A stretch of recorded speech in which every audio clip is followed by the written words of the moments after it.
Hello, I'm Pete from UK Survival. Today I'm going to bring you 3 tins I make and sell on eBay. I'm going to give you a demonstration and show you what's inside each of these tins. There's 3 different sizes of tins and various different, and they all have the same equipment inside them, but the quantities and size varies depending on the size of the tin.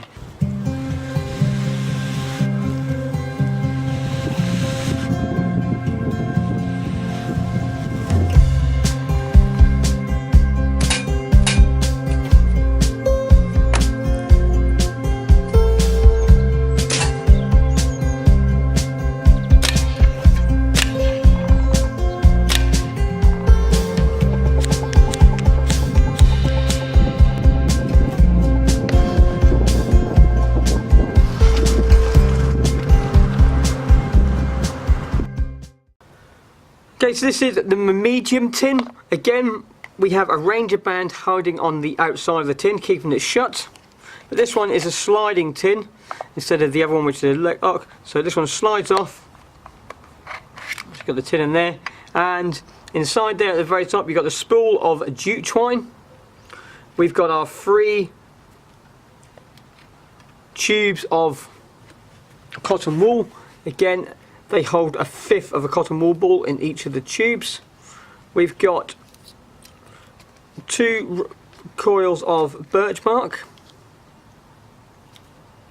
We've got 50 centimeters of fire tinder, so it's paracord, 7-ply paracord with wax jute twine and brass wire inside it. We've got some little piece of fat wood, which is resin infused wood from pine trees. Got 4 light anywhere matches. They light on any coarse surface, hard rocks, or even metal sometimes if it's rough metal. And we've got some pieces of char cloth. They'll be slightly better than the ones we're going to here. I've ripped these, so I need to put some more ones in there. So that is the contents of the medium tin. Okay, so what am I going to do now? I'm going to go through a quick demonstration of each of the items inside of the tin itself. So in the main one, I'm going to use this ferro rod throughout the entire thing. Depending on which tin you have all the same equipment and sort of roughly always the same items inside it, except the main one, which has the ferro rod. To use these, I recommend using the scrapey part first. You take off the black layer, because the black layer will stop you from actually scraping it first. And I tend to use the bottom bit. So you see, you got a really long bit and you got a thinner bit. I use the bottom one here, a couple of strikes, and you can see there we've got some nice sparks coming off it. So that's what we're going to use for all these little challenges, except when we use the match. The first one we're going to use is just to show you the char cloth. So actually, let's work it together. So I've got the char cloth, and I'm also going to get a little bit of the jute twine, in which you would get inside there as well. So you take out a length of jute twine, and what you want to do with your jute twine is you want to try to get it so it's like a bird's nest. So ruffling it up. So ruffling it up, try to separate all the fibres.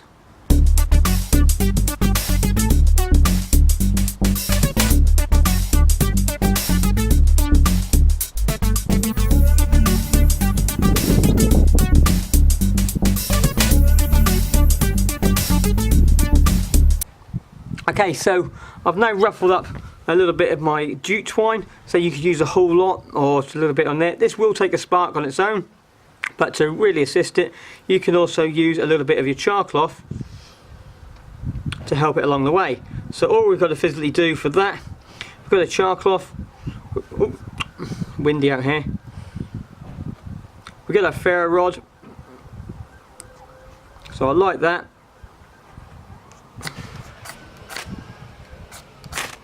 Yeah, so that's all sparking away.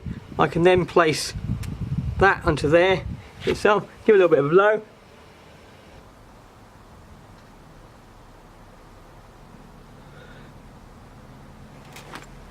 Here we go.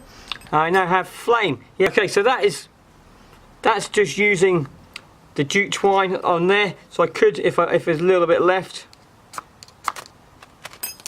yeah, keep it burning a little bit more. So you've got yourself a very, very quick combustible sort of resource. So the next thing, So we're going to look at inside our kit is a little bit of the fat wood. So the fat wood itself, you use the back of your blade and try and take some, probably not this one because this is very, yeah, if I scrape some of the fat wood off, you've got to get some dust. Put a few little shavings as well. I've got myself a nice little pile of fat wood now. And all I've got to do then, like with the other things, I can take my ferro rod, give it a couple of strikes. There we go. I've got my fat wood on the go straight away. So if I wanted to keep it longer, I can take my Ranger band.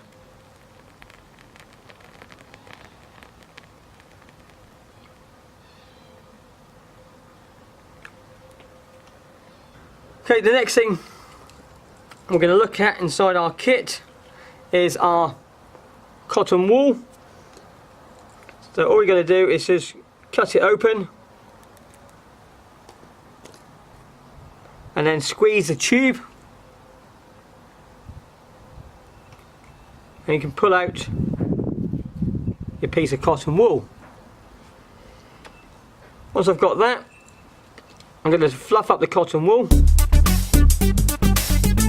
Yes, everything inside this tin is designed for very, very small sort of fires, so you might want to use multiple resources inside the tin just to get a good fire. One thing on its own wouldn't do everything, but I've just shown you different methods how to use it. So I've got my cotton wool, I've got my ferro rod, oh, wrong way around. Yeah, so that's on fire. So again, if I want to get my Ranger band to make it last longer, or putting any other resources on top of it, I can now put my birch bark on there. So if I wanted to, if it's still burning, I could get a little bit of the birch bark. Did I get it on time?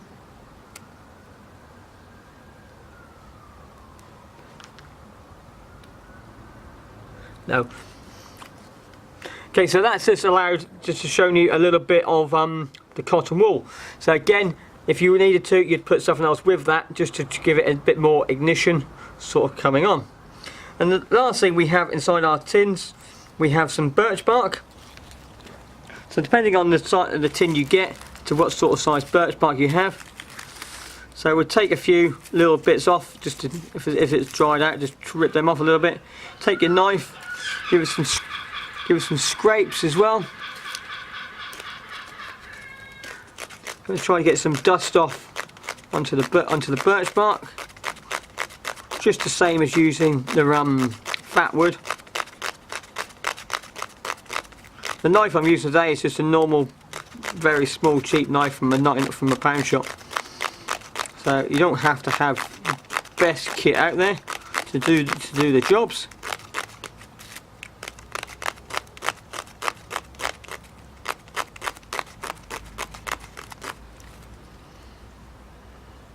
So I've got some shavings now. Oh, I did add some shavings, so I just lost them. And I've got my little bits and pieces ready to go. Take my ferro rod.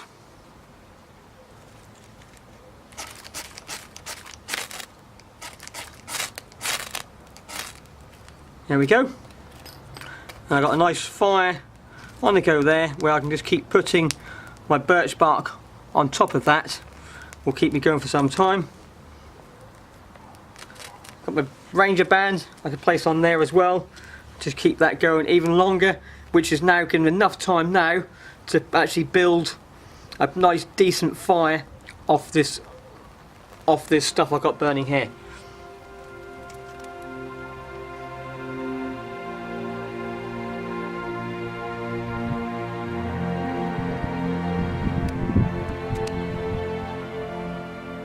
So as you can see, a little bit of birch bark, that one Ranger band, is burning for a very, very long time.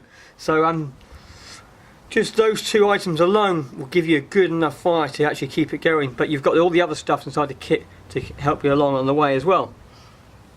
That's going to burn for some time now. Right, the last bit of kit you have inside of your equipment is 50 centimeters of paracord, which is also fire cord as well. So it's 550 pound breaking strain. It's got a reflective sheath on the outside, so it glows in the dark. So when light hit it in the dark, it reflects. Inside it's got 7 ply, so you've got 7 strands of internal core. So I can't get it out at the moment. 7 strands of internal core. There we go. And then it's also got a couple of other nice nifty things inside there as well. So we've got a layer of wire. Yeah, so this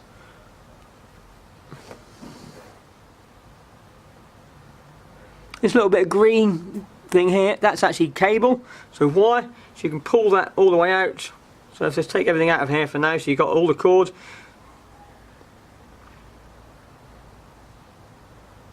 So I've actually, oh, let's not melt that. So I've actually got some wire.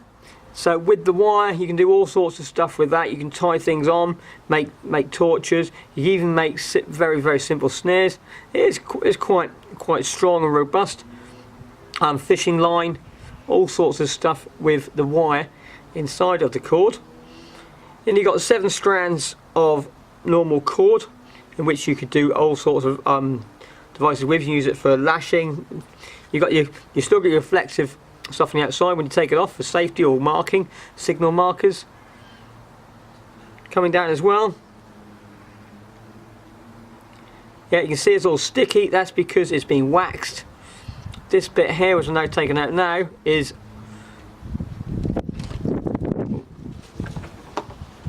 waxed jute twine. So this is the same stuff we used at the start for the bird's nest, but this one's actually now waxed, so it makes it more waterproof. We've also got a thinner bit as well, just to help it by. So we've got 7 strands. 1, 2, 3.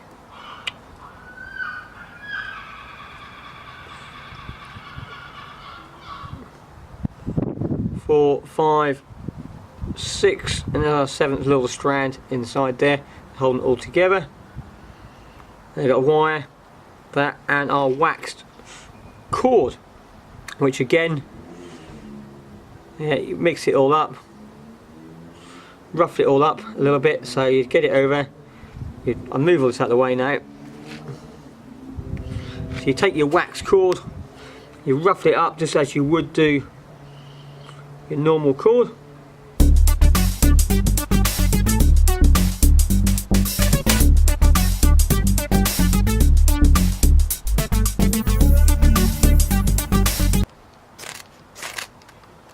Here we go. So ruffle it all up, yeah, a little bit. Now the wax jute twine is going to burn, making a nice little fire. And that's inside a little bit of paracord, which you can tie all over the place. 50 centimeters of that, you can make all sorts out of it, tie it round. And that's going to last a lot longer than when we used just a dry cord only, where it flashed out straight away on us. It's still burning slightly now. I've got a little bit of wind coming over. So you get some of that inside there as well. And the last thing you get inside your kit, depending on which one you have, is the match itself.